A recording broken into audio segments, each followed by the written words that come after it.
नमस्कार विद्यार्थी मित्रांनो, स्वामी विवेकानंद कोचिंग क्लासेस या यूट्यूब चॅनलमध्ये आपल्या सर्वांचे हार्दिक स्वागत. तर आज आपण इयत्ता तिसरीतील प्रज्ञाशोध सामान्यान परीक्षा सराव प्रश्नपत्रिका विषय भाषा मराठी व गणित सराव प्रश्नपत्रिका क्रमांक 9 इयत्ता तिसरीतील आज आपण स्पष्टीकरणासह सोडवणार आहोत. तर यामध्ये आपल्याला वेळ दिलेला असतो 1.5 तास आणि एकूण गुण असतात 150. तर विभाग पहिला आहे आपला मराठी. तर प्रश्न 1 आणि 2 साठी सूचना दिलेल्या आहे. खालील उतारा काळजीपूर्वक वाचा व त्याखालील प्रश्नांच्या उत्तराचे पर्याय क्रमांक शोधा. तर खाली आपल्याला उतारा दिलेला आहे, त्या उतार्यावर 2 प्रश्न आपल्याला विचारले जातात. त्या 2 प्रश्नांची उत्तरं आपल्याला या उतार्यावरून द्यायची आहेत. तर सर्वात आधी आपल्याला उतारा वाचन करायचा आहे, किंवा सगळ्यात आधी आपण जर प्रश्न जरी समजून घेतले तरी चालते. जर प्रश्न आपण समजून घेतले तर प्रश्नांचे उत्तर आपल्याला उतारा वाचन करताना पटकन समजून जातात. तर प्रश्न आहे आपल्याला, गाण कोकिळा कोणाला म्हणतात? तर याचे शोधायचं आपल्याला, गाण कोकिळा कोणाला म्हणतात आणि कोकिळचा रंग कुणालाही खटकत नाही, कारण त्याचं कारण काय ते पण शोधायचं. चला तर मग उतारा वाचन करूया. पक्ष्यांची किलबिल आपल्याला आवडते. भल्या पहाटे अंगणातील झाडावरील पक्ष्यांच्या आवाजाने जाग आली की मन प्रसन्न होते. वसंत ऋतूत मात्र एक वेगळाच आवाज आपले लक्ष वेधून घेतो. आंब्याच्या झाडाला मोहर आला की कुहू कुहू ऐकू येते. मग आपण त्या आवाजाचा वेध घेतो, पण खूप वेळा निरीक्षण करूनही तो पक्षी दिसत नाही. तो असतो कोकिळ. कोकिळ रंगाने काळा कुळकुळीत असतो, पण त्याच्या मधुर आवाजामुळे कुणालाही त्याचा रंग खटकत नाही. कशामुळं? की त्याच्या मधुर आवाजामुळे कोणालाही त्याचा रंग खटकत नाही. गंमत अशी आहे की मधुर आवाज काढतो तो कोकिळ नर, कोकिळा नव्हे. पण आपण माणसे गोड आवाज गाणाऱ्या गायकांना गाण कोकिळा म्हणतात. गोड आवाजात गाणाऱ्या गायकांना गाण कोकिळा म्हणतो. काही महिला कोकिळा व्रत करतात. या व्रतात त्यांना दररोज कोकिळ पक्ष्यांचे दर्शन घ्यायचे असते. तर प्रश्न विचारलेला आहे आपल्याला, गाण कोकिळा कोणाला म्हणतात? तर गाण कोकिळा गोड आवाजात गाणाऱ्या गायकांना गाण कोकिळा म्हणतात.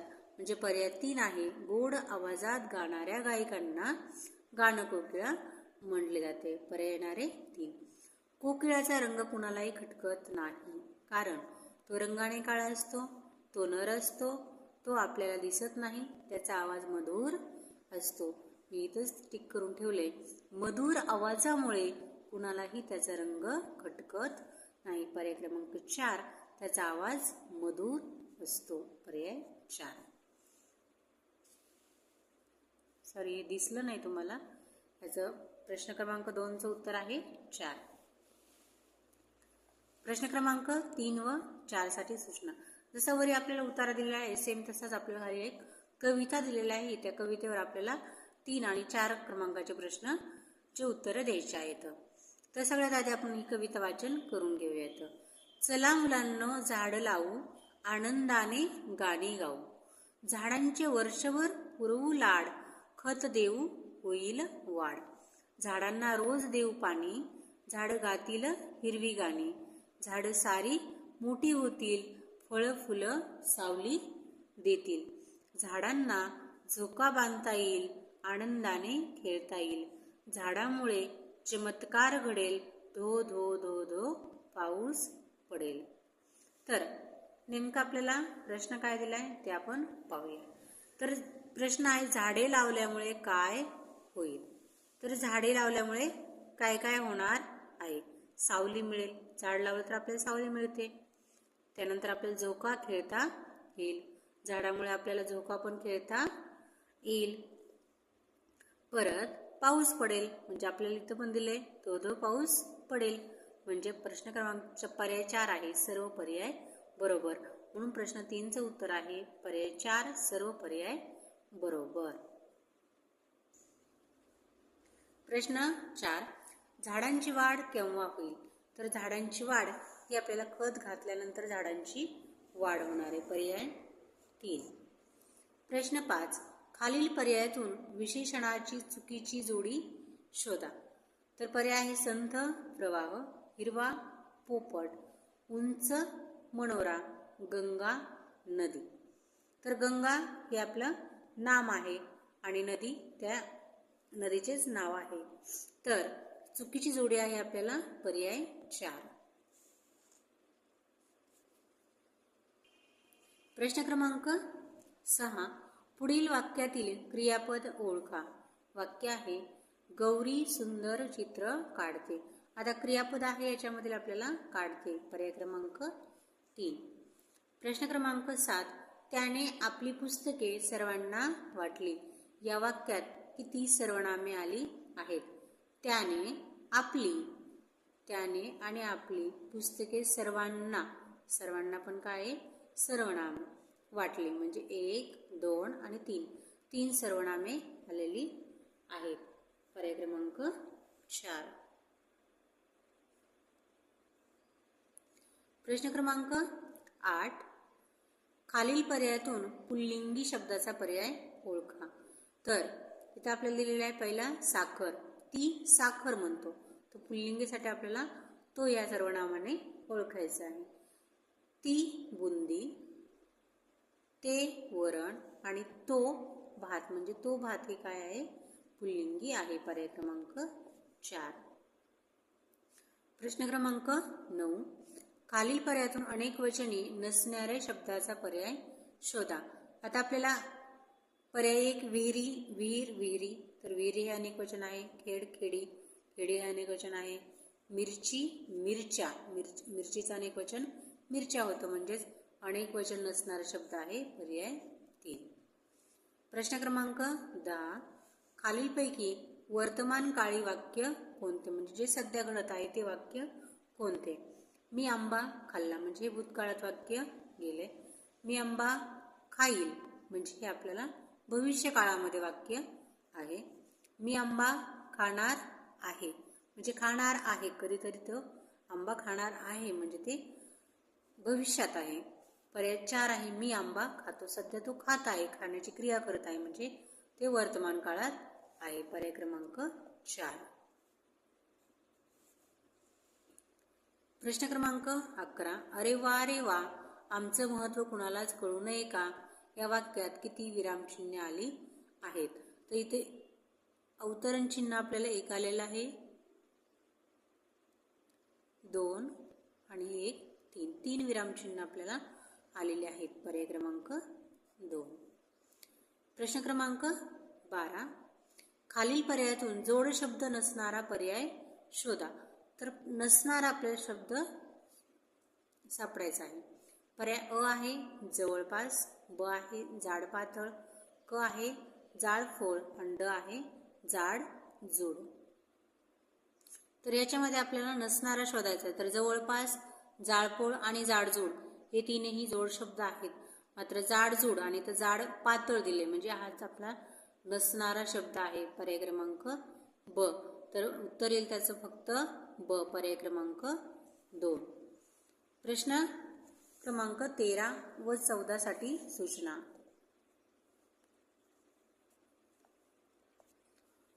तर इथं आपल्याला एक संवाद दिलेला आहे. ते संवाद वाचून आपल्याला 13 व 14 प्रश्नांची उत्तरे द्यायची आहेत. खाली दिलेल्या संवाद वाचून त्याखाली विचारलेल्या प्रश्नांच्या उत्तरांचे पर्याय क्रमांक शोधा. तर संवाद दिलेला आहे. अरे हॉस्पिटलच्या बाहेर एवढी रांग कशासाठी? अरे सदू, नवीन संसर्गजन्य रोग आला आहे. हो का? काय नाव त्याचं? Swine flu. त्याच्या तपासण्यासाठी ही रांग आहे. म्हणजे इथं कुणीतरी बोलत आहे म्हणजे हा एक आणि हा एक सदू.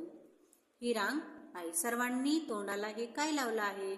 विषाणू संसर्ग होऊ नये म्हणून सर्वांनी मास्क लावले आहेत.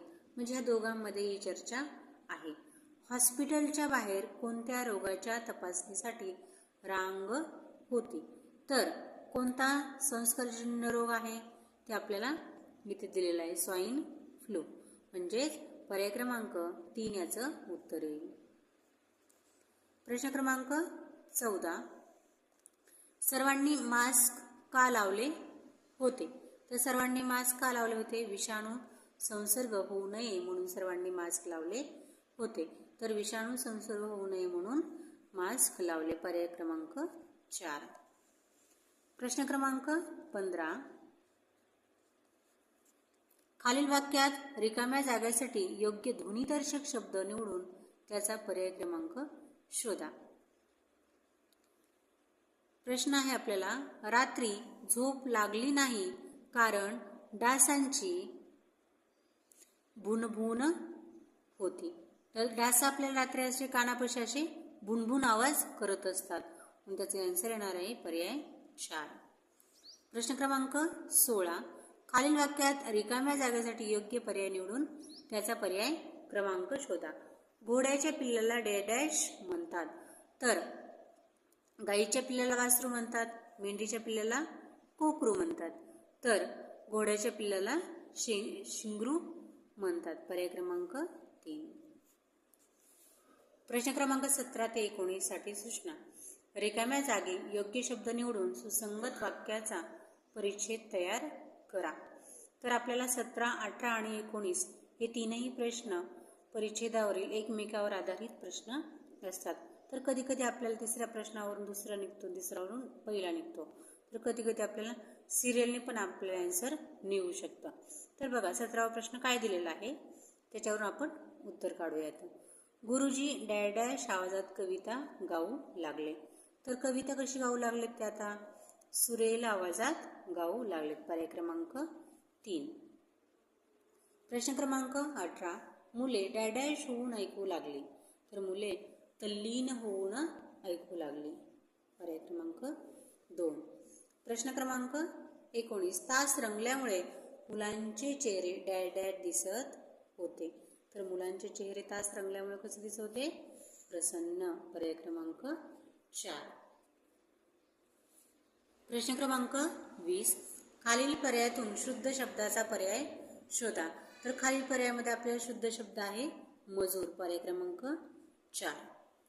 प्रश्न क्रमांक 21. खालील अर्थासाठी मन निवडून पर्याय क्रमांक शोधा. आपलाच मनुष्य आपल्या नुकसानीला कारणीभूत होणे.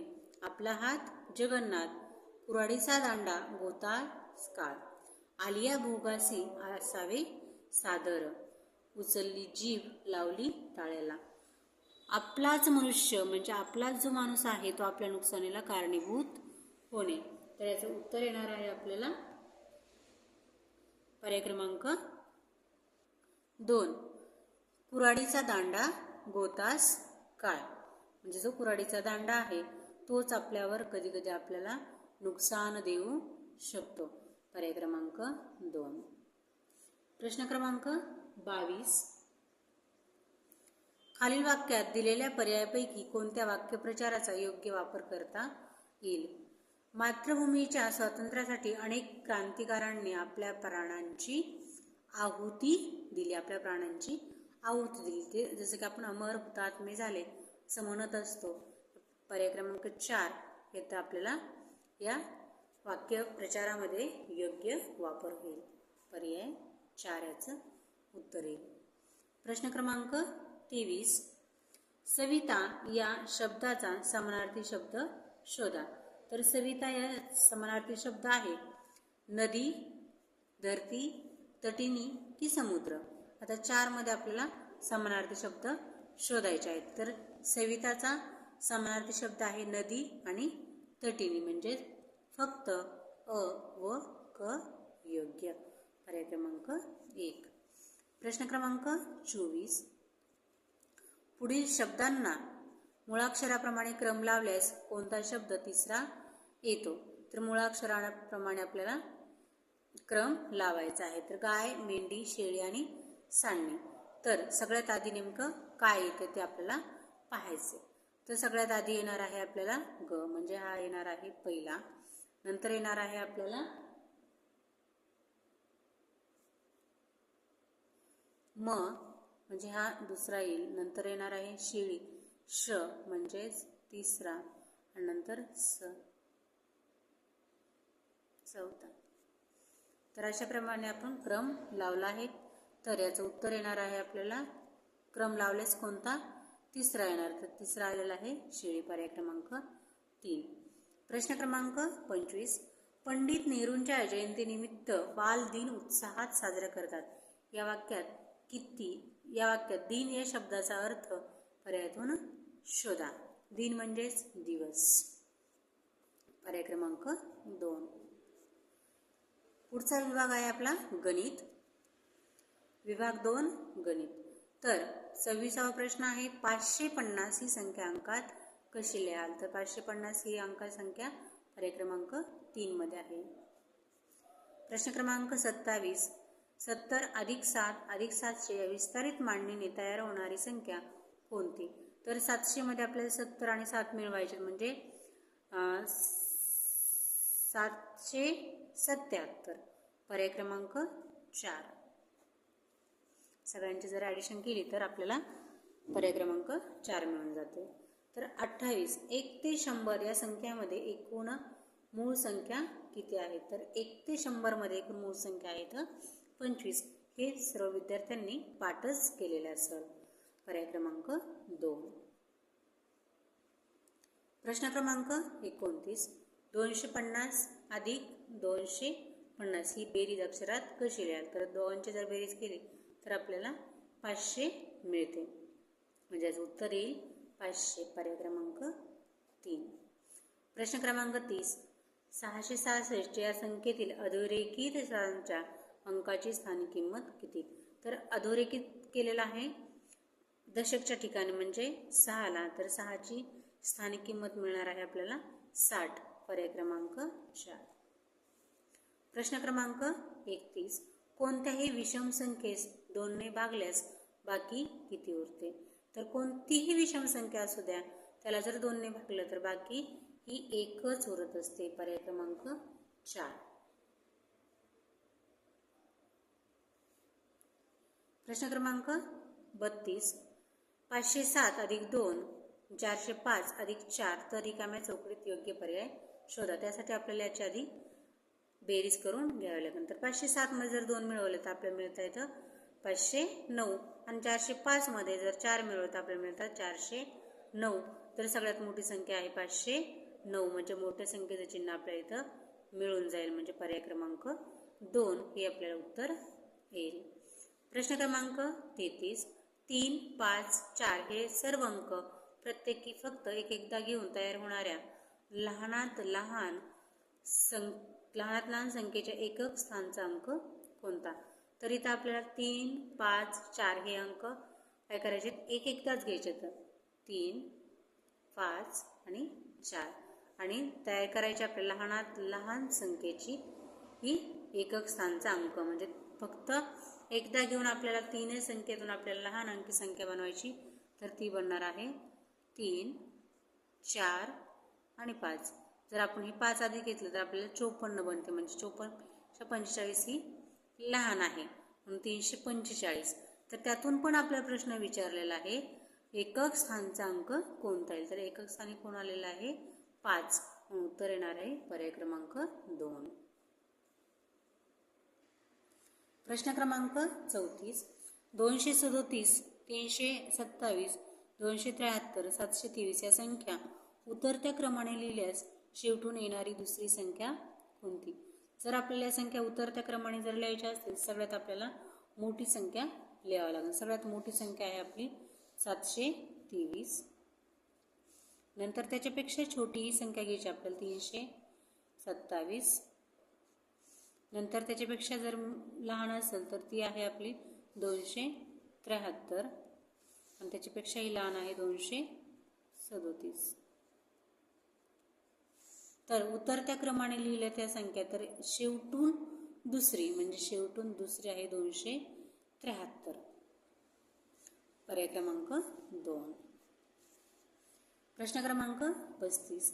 टेबलची किंमत 945 रुपये असून खुर्चीची किंमत 612 रुपये आहे, तर दोन्हींची किमतीमधील फरक किती रुपये आहे. तिथं आपल्याला फरक करायचा आहे, म्हणजेच याचा काय करायचं आहे आपल्याला वजाबाकी करायची आहे. तर याची वजाबाकी आपल्याला 945 मधून 12 वजा करायचे आहेत. 5 मधून 2 गेले 3, 4 मधून 1 गेले 3 आणि 9 मधून 6 गेले, खाली राहिले 3, म्हणजे 333 ही आपल्याला उत्तरे मिळेल. पर्याय क्रमांक 4. प्रश्न क्रमांक 36. 1 किलोस 9 रुपये दराने 35 किलो तांदळाची किंमत किती रुपये येईल? तर आपल्याला अशी किंमत जर काढायची असेल त्यांचा आपल्याला गुणाकार करावा लागतो. म्हणजेच आपल्याला यांचा गुणाकार जर केला तर आपल्याला मिळणार आहे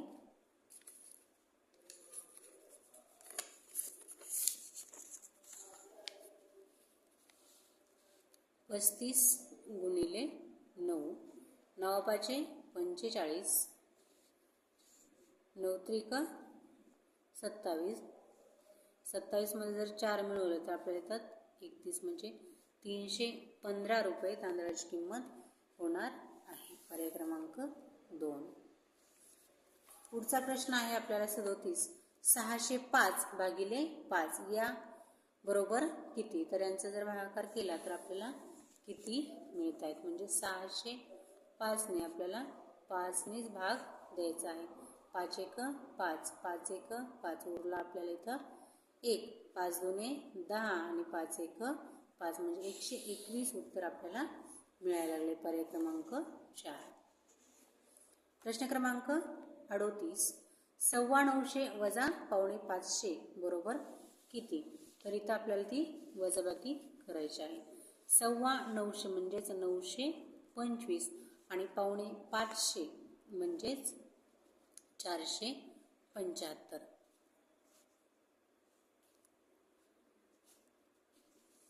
तर इथं आपल्याला वजाबाकी करायची. 5 मधून 5 गेले 0, 12 मधून जर 7 वजा केले आपल्याला तर राहतात 5, घेतलेलं कार्य वापस दिला म्हणजेच 5 झाले. 9 मधून जर 5 गेले तर खाली राहतात 4, म्हणजे 450 उत्तर आपल्याला मिळायला लागले. 450लाच आपण 450 म्हणतो. पर्याय क्रमांक 2. प्रश्न क्रमांक 39. 16 वजा 4 गुणिले 4 बरोबर किती? तर सगळ्यात आधी यांचा गुणाकार करून घ्यायचा आहे. 4 गुणिले 4, 4 चोक 16 आणि 16 मधून जर 16 वजा केले तर आपल्याला मिळत आहेत 0, म्हणजे यांची वजाबाकी येईल आपल्याला 0. पर्याय क्रमांक 4. प्रश्न क्रमांक 40. 5 स्टार 0 या संख्येस 3ने निषेध भाग जातो तर स्टारच्या जागी खालील पर्यायापैकी कोणता अंक असेल? तर इथं जी संख्या मांडताल आपण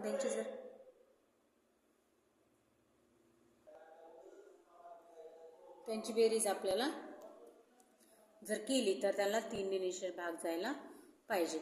जर इथं पर्याय आपण 1 ठेवला 3, जर 5 आणि 3 8, पण 8 हा आपल्याला 3च्या पाड्यामध्ये आढळून येत नाही. जर आपण इथे 0 जर ठेवला तर सर्वांची जर बेरीज केली तर आपल्याला 5 मिळते, परंतु 3च्या पाड्यामध्ये आपल्याला 5 ही संख्या नाही. जर इथं आपण 6 जर ठेवले तर 6 आणि 5 11, 11 पण ही आपल्याला 3च्या पाड्यामध्ये नाही आहे. पर्याय क्रमांक जर 4 ठेवला आपण इथं तर 5 आणि 4 9 आणि 3च्या पाड्यामध्ये 9 आहे, म्हणजे निशेष भाग आपल्याला इथे जात आहे. पर्याय क्रमांक 4.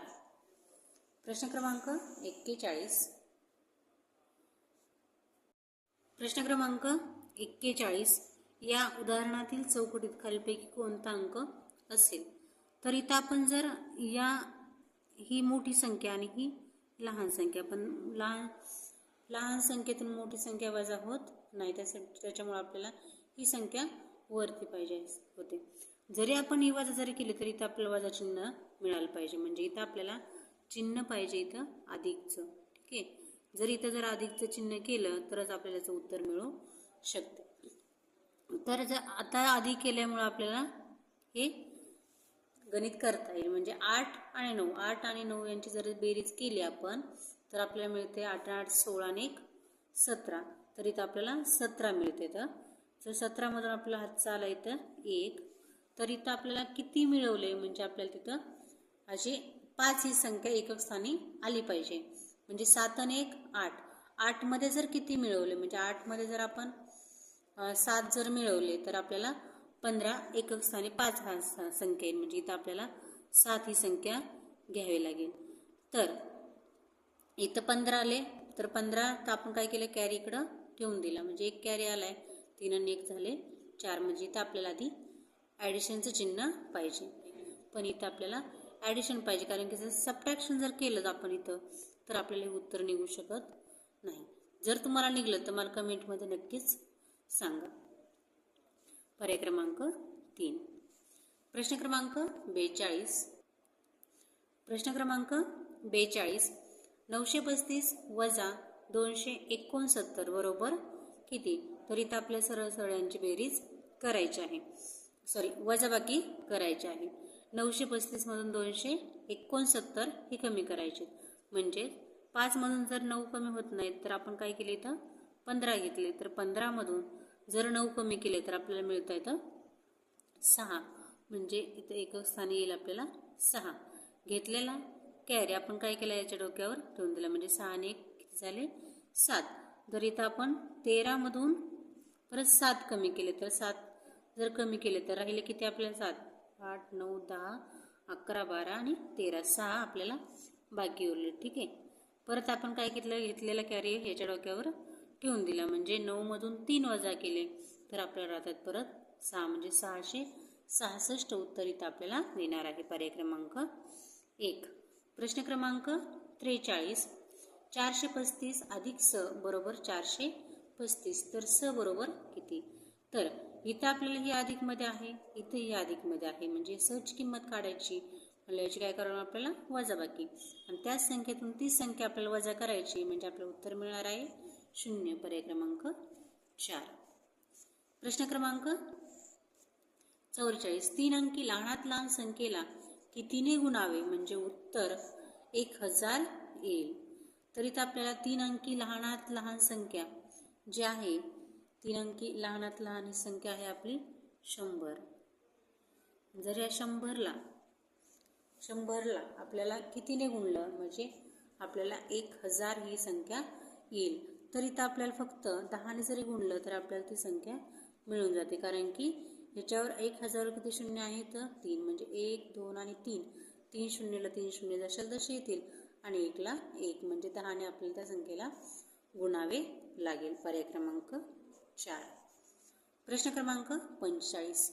घड्याळात 1:30 वाजता तास काटा व मिनिट काटा यामध्ये कोणत्या प्रकारचा कोन तयार होईल? तर अशा प्रकारचे आपल्याला घड्याळ असणार आहे.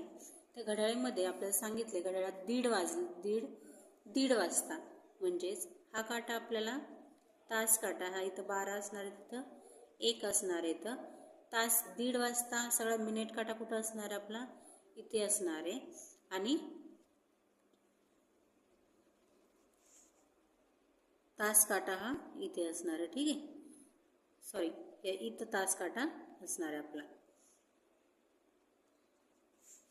तर यामधील आपला कोणत्या प्रकारचा कोन होईल?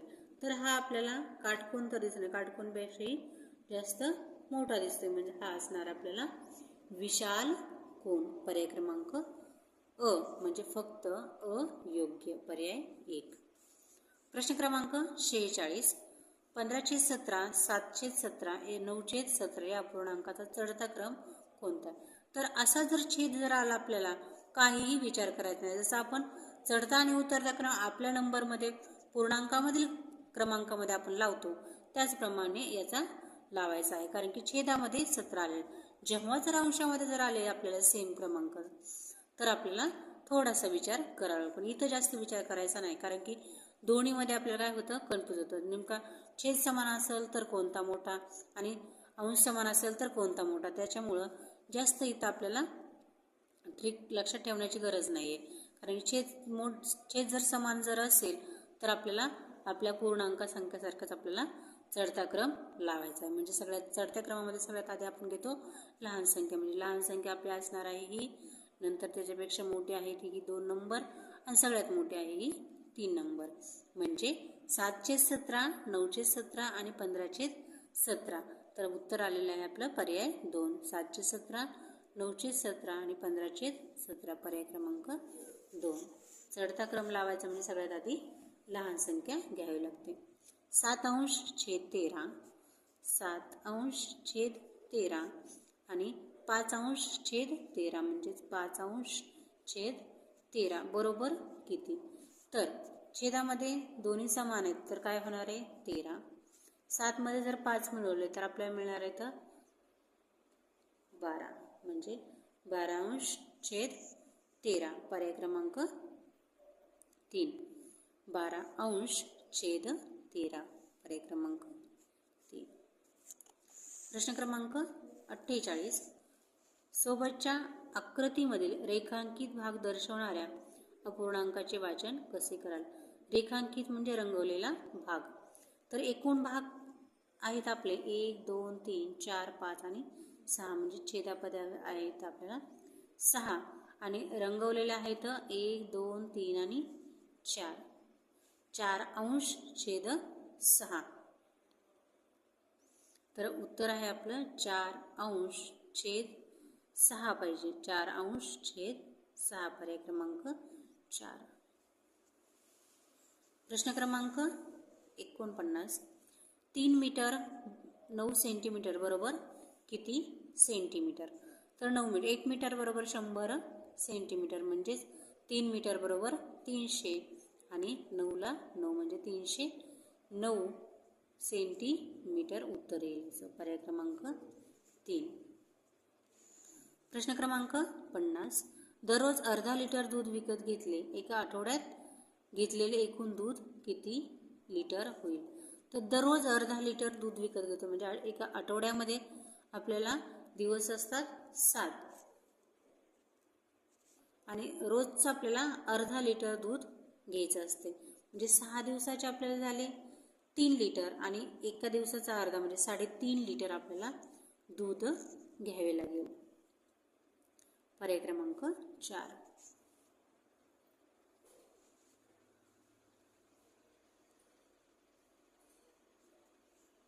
प्रश्न क्रमांक 51. 31 डिसेंबर 2011 रोजी शनिवार असेल तर सन 2012 या वर्षी प्रजासत्ताक दिन कोणत्या वारी असेल? इथे आपल्याला 31 डिसेंबरला शनिवार दिलेला आहे. ठीक आहे. तर आता हा 2011 आहे तर लगेच आपल्याला प्रजासत्ताक दिन. तर प्रजासत्ताक दिन असतो 26 जानेवारीला. तर 26 जानेवारी हा आपल्याला दिवस काढायचा आहे. तर 31 डिसेंबरला शनिवार आहे म्हणजेच 1 तारखेला आपल्याला किती येईल? रविवार येईल. 1 तारखेला रविवार म्हणजेच 1 8 15 22 आणि 29 तारखेला आपल्याला रविवारच मिळणार आहे. ठीक आहे. पण आपल्याला काढायला सांगितलं आहे 26 जानेवारी. तर 22च्या नंतर आपल्याला मिळणार आहे 23 तारखेला येणार आहे आपल्याला सोमवार. 24 तारखेला येणार आहे मंगळवार. 25 तारखेला येणार आहे बुधवार आणि 26 तारखेला येणार आहे गुरुवार. म्हणजे गुरुवारी आपल्याला प्रजासत्ताक दिन साजरा करावा लागेल. या प्रकारे पण आपल्याला उत्तर निघू शकतं आणि आपण जर यांची सगळ्यांची जर बेरीज जरी केली तरी त्याला आपण 7ने जर भाग दिला तर आपल्याला त्याप्रमाणे पण उत्तर निघू शकते. पण लहान मुलांना हे थोडंसं अवघड जाऊ शकेल त्याच्यामुळे आपल्याला या पद्धतीने जरी केलं तर आपल्याला लक्षात येईल. कारण की आपल्या पुस्तकामध्ये आपल्याला ट्रिक दिलेली आहे. ठीक आहे. म्हणजे उत्तर येणार आहे गुरुवार. पर्याय क्रमांक 4 पर्याय क्रमांक 1. प्रश्न क्रमांक 52. 145 रुपयात काही 5 रुपयांच्या व काही 10 रुपयांच्या नोटा आहेत तर त्या रकमेत खालीलपैकी 5 रुपयांच्या किती नोटा असू शकतील? तर 145 रुपयात आपल्याला 5 रुपयांच्या काही व 10 रुपयांच्या काही नोटा असणार आहेत. तर जर आपण इथे घेतल्या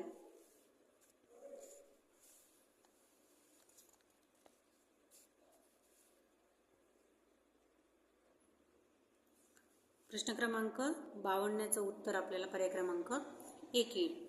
तर 1 कशामुळे येईल? कारण की इथे दिलेलं आहे आपल्याला 25 आणि 5 रुपयांच्या नोट आहेत म्हणजे गुणिले 5 करावं. जर यांचा जर गुणाकार केला तर आपल्याला याच्यापेक्षा कमीच येईल, कारण की 35 आणि 5चा जर गुणाकार केला तर 5 5 25, 5 आले 2, 5 15 आणि 17 म्हणजे 175 आपल्याला पैसे व्हायला लागले. म्हणजे आपल्याकडे फक्त 145 रुपये आहेत.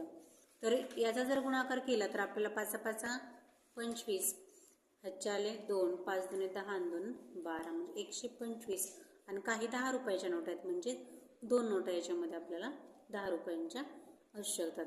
आणि यांचा जर गुणाकार केला तर आपल्याला 10 रुपयांच्या नोटाही मिळू शकत नाहीत. आपल्याला 5 रुपयांच्या व काही 10 रुपयांच्या नोटा दोन्ही मिक्स नोटा आहेत. त्याच्यामुळे आपलं उत्तर येणार आहे पर्याय क्रमांक 1. प्रश्न क्रमांक 53. सोबतच्या आकृतीला चौकोनापेक्षा किती कोण कमी आहेत? चौकोनापेक्षा किती? चौकोनाला 4 कोण असते, त्रिकोणाला 3 कोण आहेत, म्हणजे किती कोण कमी आहेत? फक्त एकच कोण कमी आहे. पर्याय क्रमांक 4. प्रश्न क्रमांक 54. सोबतच्या दिलेल्या चित्ररूप माहितीमध्ये एका ऑफिसमधील संदेशवहन साधने वापरणाऱ्या व्यक्तींची संख्या दिली आहे. आकृतीचे निरीक्षण करून दिलेल्या प्रश्नांचे उत्तर शोधा. तर इथं आपल्याला प्रश्न दिलेला आहे, फॅक्स या संदेशवहन साधनाचा वापर किती व्यक्ती करतात?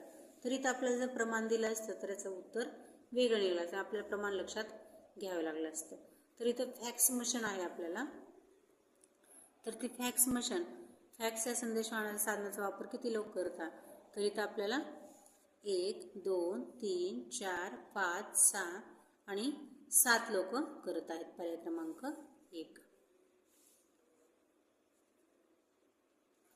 प्रश्न क्रमांक 55. खालीलपैकी सर्वात मोठा अपूर्णांक कोणता?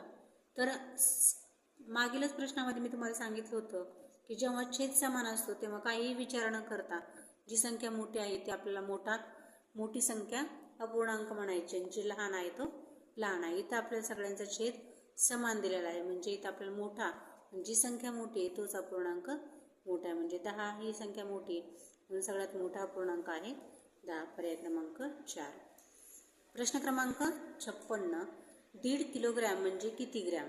तर 1 किलोग्रॅम बरोबर 1000 आणि अर्धा किलोग्रॅम म्हणजेच 500, म्हणजे 1.5 किलोग्रॅम म्हणजेच 1500 ग्रॅम. पर्याय क्रमांक 2. प्रश्न क्रमांक 57. मंगेश सकाळी 11:15 वाजता शाळेत पोहोचला आणि सुरेश 12 वाजता शाळेत पोहोचला, तर मंगेश सुरेशच्या किती मिनिटे अगोदर शाळेत पोहोचला? तर हा 11:15 पोहोचलाय, 11:15 वाजता, म्हणजे 11ला 15 मिनिट बाकी असताना तो शाळेत पोहोचलेला आहे. आणि सुरेश 12 वाजता शाळेत पोहोचलाय, म्हणजे हा 11ला 15 मिनिटं बाकी असताना पोहोचलाय.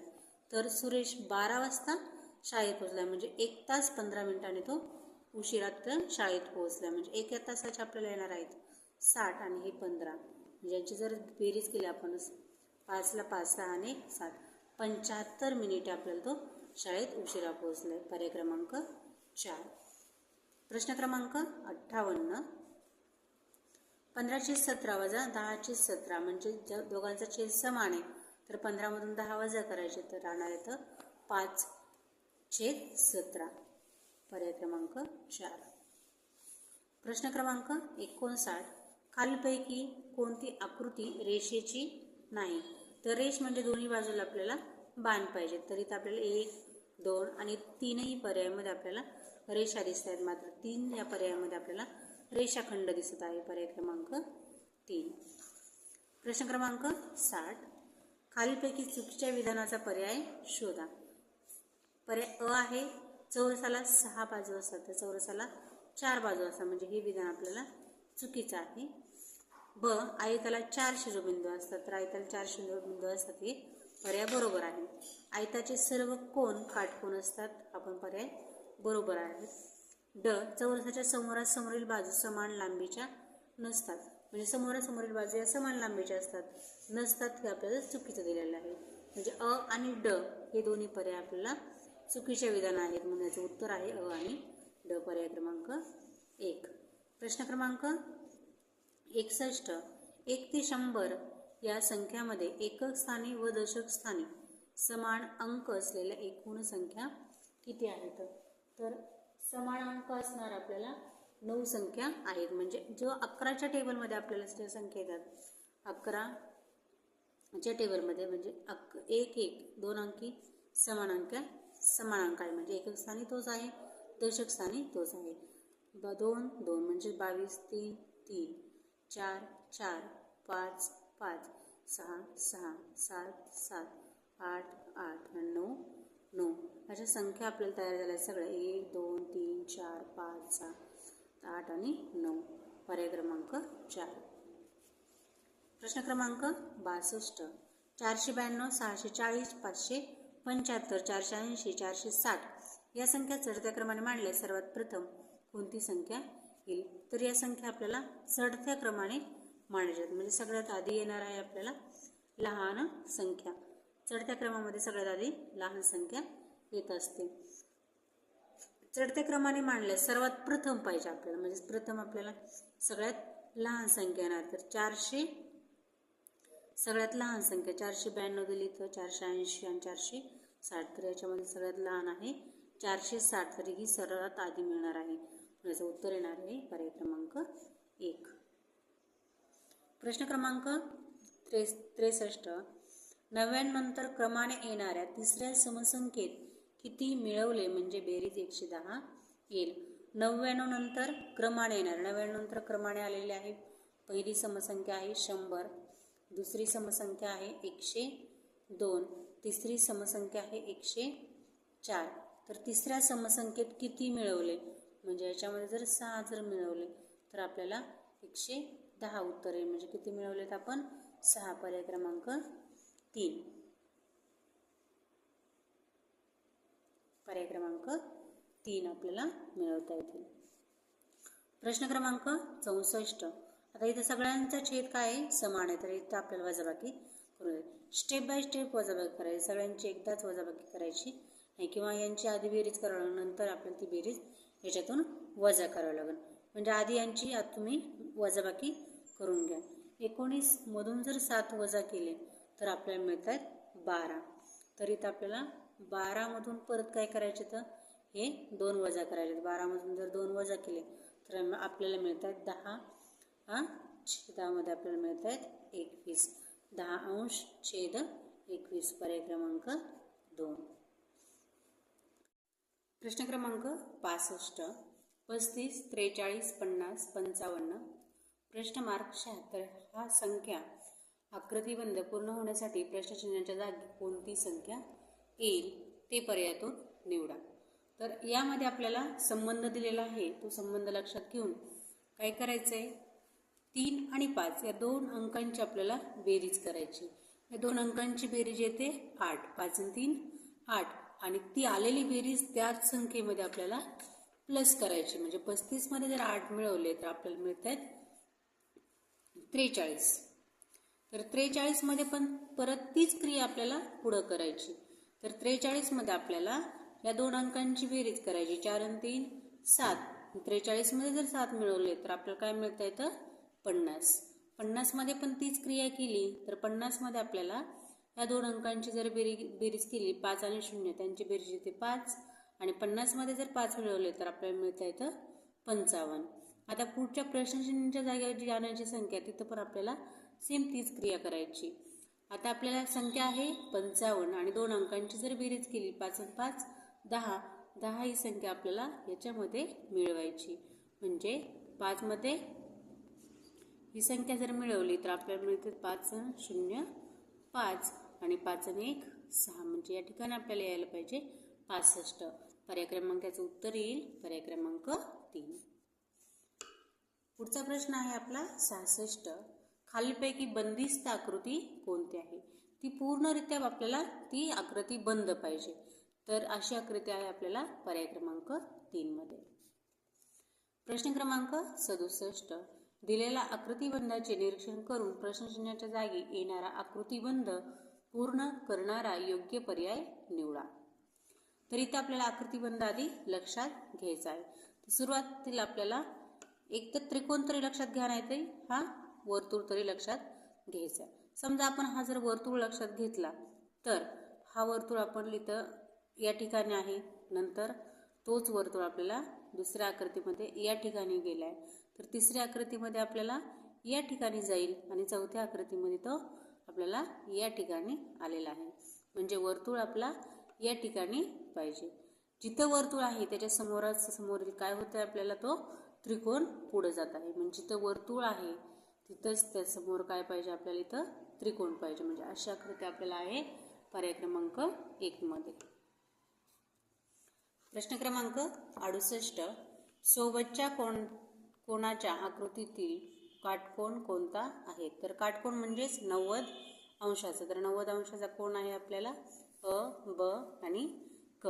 पर्याय क्रमांक 3. प्रश्न क्रमांक 69 सोबतच्या आकृतीत किती त्रिकोण आहेत. तर या आकृतीमध्ये आपल्याला एकूण त्रिकोण आहेत 8. पर्याय क्रमांक 4. प्रश्न क्रमांक 70 सोबतची आकृती कशाची आहे. तर सोबतच्या आकृतीला आपल्याला किती बाजू आहेत त्यावरून ती आकृती आपल्याला काढायची. तर या आकृतीला बाजू आहेत 1 2 3 4 5 आणि 6. 6 बाजूंच्या आकृतीला आपल्याला म्हणता येईल षटकोन. पर्याय क्रमांक 4.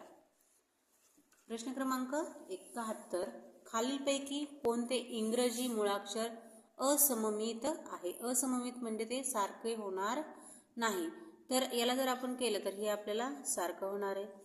याला जर केलं तर या बाजूला आपल्याला इकडे आणि इकडे ती बाजू सममित होणार आहे. आणि यशला पण आपल्याला सममित करता येईल. म्हणजेच पी एवढंच एक अक्षर असं आहे ते आपल्याला सममित करता येणार नाही. पर्याय क्रमांक क फक्त 3. फक्त क योग्य. प्रश्न क्रमांक 72 सोबतच्या आईस्क्रीमचा बाणाने दर्शवलेला भाग कसा आहे. तर बाणाने दर्शवलेला भाग हा वक्र आहे. पर्याय क्रमांक 2. प्रश्न क्रमांक 73 सोबतच्या आकृतीची परिमिती किती असेल. तर परिमिती म्हणजेच या सर्वांची काय करायची आपल्याला बेरीज.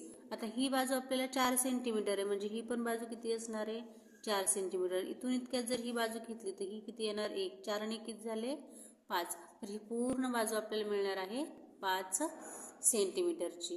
ही पूर्ण बाजू आपल्याला 5 सेंटीमीटर आली तर ही पण बाजू आपल्याला त्याच पद्धतीने करून घ्यायची. ही पूर्ण बाजू इथे येणार आहे ही 1 आणि याच्या पुढची ही बाजू आहे 3. म्हणजे 1 आणि 3 किती झाले 4. तर ही पण बाजू आपल्याला इथं मिळून गेली. म्हणजे इथली बाजू आलेली आहे आपल्याला 5. ही आलेली आहे 4. तर परिमित म्हणजे सर्व बाजूंची काय करायची आपल्याला बेरीज. 5 आणि 4 9 9 आणि 1 10 10 आणि 3 13 13 आणि 4 17 17 आणि 1 18. तर इथं परिमिती आलेली आहे आपल्याला 18. सर्व अंकांची बेरीज केली तर आपल्याला मिळते 18. पर्याय क्रमांक 2. प्रश्न क्रमांक 74 काडेपेटीला एकूण किती कडा असतात. तर काडेपेटीला एकूण 12 कडा असतात. पर्याय क्रमांक 3. प्रश्न क्रमांक 75 पुढीलपैकी लीफ वर्ष कोणते नाही. तर लीफ वर्ष कोणते नाही. ज्या पर्यायाला आपल्याला 4 ने निशेष भाग जात नाही तो पर्याय आपल्याला असणार आहे अनलीफ वर्ष. तर 2000 याला आपल्याला 4 ने निशेष भाग जातो. 2008ला पण 4 ने निशेष भाग जातो. 2012ला पण 4 ने निशेष भाग जातो. पण 2010 असं आहे की त्याला निशेष भाग जात नाही. म्हणून त्याचे हे अनलीफ वर्ष आहे. हे लीफ वर्ष नाही. पर्याय क्रमांक 3. अशा पद्धतीने आपण इयत्ता 3रीतील सराव प्रश्नपत्रिका क्रमांक 9 ही स्पष्टीकरणासह सोडवलेली आहे. व्हिडिओ आवडल्यास चॅनल नक्कीच लाईक शेअर आणि सबस्क्राईब करा. धन्यवाद बालमित्रांनो.